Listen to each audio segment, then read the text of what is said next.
My girlfriend laughed. "I've been rating you 3/10 in our girls' group chat for months." I said, "Thanks for telling me."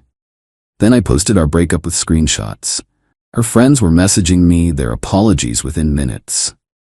I, 27 male, was having drinks with my girlfriend Cassie, 25, and her friends last Friday night. We'd been together for 14 months and I thought things were solid. Not perfect, but solid. After her third margarita, Cassie was getting loud and giggly.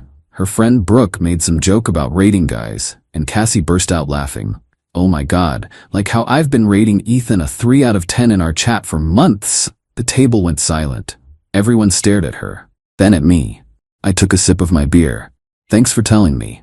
Cassie's face went from drunk happy to oh shit in about 2 seconds. "Babe, I was joking." "Which part? The rating or the months?" It's just girl talk. We all do it." I looked at her friends.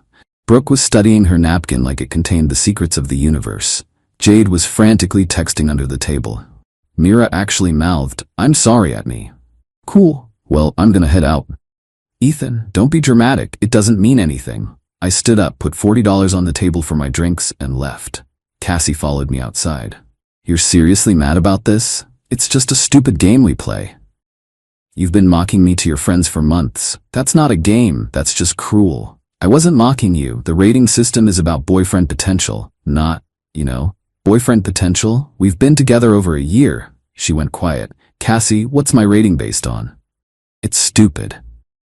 "Tell me," she sighed. "Income, looks, bedroom stuff, social status, and future potential. And I'm a 3. The scale is harsh. Even Leonardo DiCaprio would only get like a 7. So I'm less than half a Leonardo DiCaprio? That's not. You're twisting it." I pulled out my phone and opened Instagram. Started typing a post. "What are you doing?" "Breaking up with you." "What? You can't break up with me over Instagram. Watch me." The post was simple. "Single again.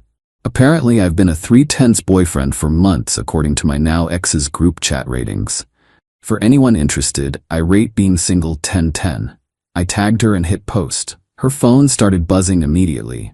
"You're such an asshole," she screamed. "I'm a 3/10 asshole apparently. Have a good night, Cassie." I walked to my car and drove home. By the time I got there, my phone was exploding. Update 1. So I woke up to 237 notifications. Here's the breakdown.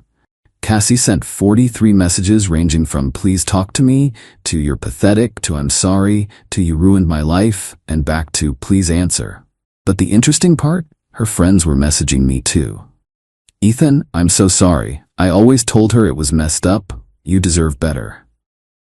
Hey, just wanted you to know not all of us participated in that rating thing. Cassie and Brooke were the main ones." "Even Brooke? I know you probably hate me, but Cassie was way out of line. The whole thing was her idea, and she was always the meanest about it." But here's where it gets really interesting. Mira sent me screenshots. Oh my God. These weren't just ratings, they were detailed breakdowns. Cassie had written paragraphs about my shortcomings. Some highlights. "Ethan's sweet, but he's never going to make real money. His job is so basic. I'm a physical therapist. I make good money and help people recover from injuries. The sex is vanilla. I've tried to spice things up, but he's too respectful. It's boring." She literally never communicated wanting anything different. "He wears the same 5 shirts. It's embarrassing when we go out. I wear clean, fitted clothes. Sorry I don't have a different outfit for every day of the month. His friends are nerds. Game night is social suicide. My friends are engineers, teachers, and healthcare workers who like board games. His mom calls too much? Red flag much? My mom calls once a week to check in." But the worst part? She'd been screenshotting our private conversations and sharing them, including one where I opened up about my anxiety after my dad's cancer diagnosis. Her comment on that one: "Daddy issues alert." I felt physically sick. Then I noticed something else in the screenshots. While Cassie was rating me a 3, she was rating her work friend Theo a 9. The same Theo she was just friends with. The same Theo whose Instagram stories she was always the first to view. I posted the screenshots to my story with the caption, "For anyone wondering why we broke up, this is who she really is." My DMs exploded. Update 2. The fallout has been incredible. First, Cassie's work friend, Theo. Yeah, he has a girlfriend. Had. His girlfriend Layla saw my posts, did some digging, and found out Cassie and Theo had been having lunch dates and after-work drinks for months. Layla dumped him and thanked me for inadvertently exposing everything. Cassie tried damage control. She posted this long thing about how I violated her privacy and was emotionally abusive for sharing private conversations between friends. Nobody bought it. Her coworkers saw the posts. Her professional networking Instagram has 800+ followers, mostly people in her industry. Several commented things like, "This is unprofessional. Wow, this explains a lot. Keeping it classy, I see." Her boss follows her. He saw everything. Then came the group chat implosion. Mira sent me more details. Apparently, this rating system had been going on for 2 years. They rated every guy they dated. But here's the kicker. Cassie was rating other girls' boyfriends too.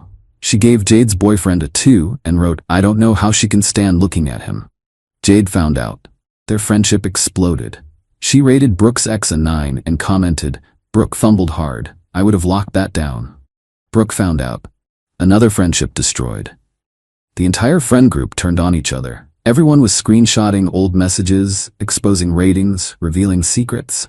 It was like watching a reality show, but worse because these were real people destroying real relationships. Cassie's sister Emma reached out to me. "I'm sorry about my sister. She's always been like this. She did the same thing to her college boyfriend. Mom and Dad are mortified." Even better, remember how Cassie said Leonardo DiCaprio would only get a 7? Someone found her old tweets from 2019 where she called herself a 10-10 catch and too good for most guys. The ratio on those tweets was brutal. Someone commented, "Ma'am, you're a 3/10 human being and that's being generous." Update 3. Cassie showed up at my apartment. She looked rough. Her usually perfect makeup was smeared, hair in a messy bun, wearing sweatpants. "Can we talk?" "There's nothing to talk about. I got fired. That's not my problem. It's because of your posts. My boss said I showed poor judgment and created a hostile work environment." "You created that yourself when you started rating coworkers." She started crying. "Theo won't talk to me. My friends hate me. My parents are disgusted. Even my therapist says I need to take accountability." "Okay? I'm sorry. Is that what you want to hear? I'm sorry I rated you." "You're not sorry you did it. You're sorry you got caught. That's not true." "Cassie, you did this for months. You shared private conversations about my dad's cancer. You called my anxiety daddy issues. You don't get to apologize your way out of this. People say things they don't mean with friends. For 14 months, that's not venting, that's just who you are." She tried a different approach. "Remember when we first met, at Devin's party? You said I was the most beautiful girl there." "Yeah, and you apparently thought I was a 3/10.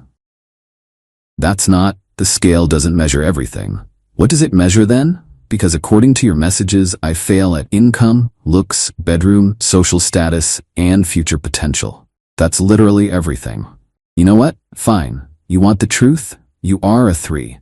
You're boring, your job is mediocre, you dress like a dad, your idea of fun is board games, and yeah, the sex was forgettable. I settled for you because I thought you'd be grateful."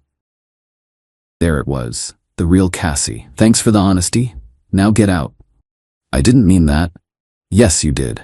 And that's fine. I'd rather be a 3/10 with integrity than whatever you are. Leave." She left, but not before saying, "You'll never find someone as good as me." I laughed. Actually laughed. "Cassie, I've already had 3 dates this week. Turns out a lot of women appreciate a boring, stable guy with a steady job who treats them with respect." Her face was priceless. Update 4. The universe has a sense of humor. Remember Layla, Theo's ex?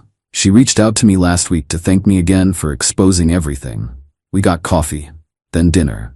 We're taking things slow, but she's amazing. Smart, actually communicates, and get this, she thinks physical therapists are literally heroes because I helped her mom recover from knee surgery last year. Small world. But that's not even the best part.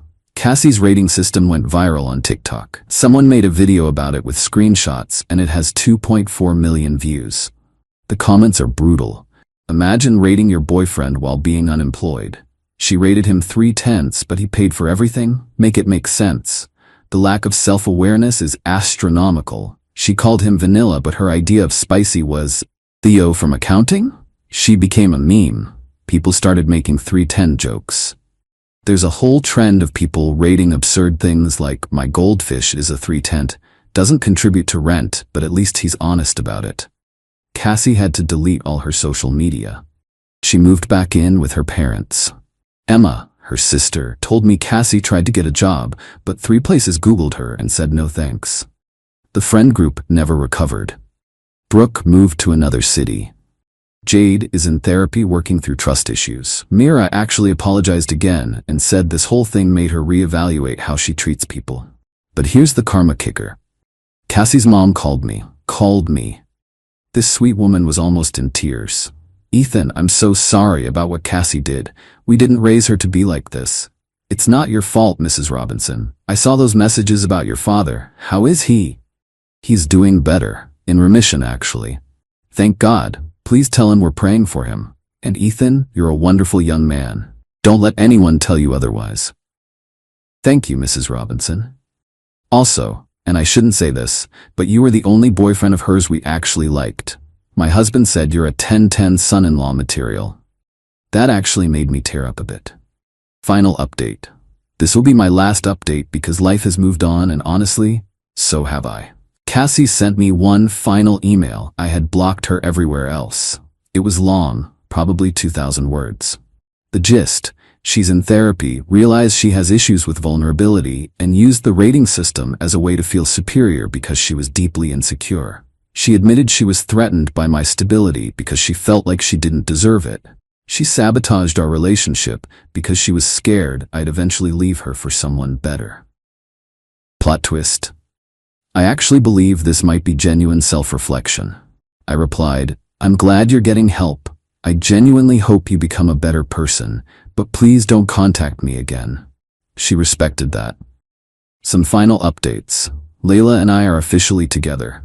She jokes that she's dating a 3/10 king. She actually made me a coffee mug with that on it. My friends threw me a 3/10 party where everyone dressed purposely badly and we played board games all night. I got a promotion at work. Turns out my mediocre job values me quite a bit. Theo tried to reach out to clear the air. I left him on read. Mira started dating one of my nerdy friends from game night. They're adorable together. My Instagram following went from 200 to 15K. I post physical therapy tips now. A dating app reached out wanting to use my story for an ad campaign about authentic connections. I said no. The weirdest part? This whole experience made me more confident. I spent over a year thinking I was lucky to have Cassie, that I should be grateful she chose me. Finding out she thought I was beneath her while I was bending over backward to make her happy, it was devastating but also liberating. Like, I'm the same person I was before. I make the same money, wear the same clothes, have the same friends, but now I know my worth isn't determined by someone else's arbitrary rating system. I'm a good person, a good partner, and apparently a good son-in-law material. To anyone reading this going through something similar, you are not someone else's rating. You're not a number on a scale. You're a whole person deserving of respect and genuine love. Don't settle for someone who sees you as settling. And Cassie, if you're reading this and I know someone will send it to you, I hope you're doing better. I hope therapy helps. I hope you learn to see people as more than numbers. But mostly, I hope you learn to see yourself as more than a number too. Because that's probably where all this started. Thanks for following this wild ride, Reddit. I'm gonna go live my magnificent 3/10 life now. P.S. Layla says to tell you all she rates our relationship 11/10, would recommend to a friend. P.P.S. My mom found out about everything and wants to have Cassie's mom over for coffee because that poor woman needs support. Moms, man. They're the real 10/10s.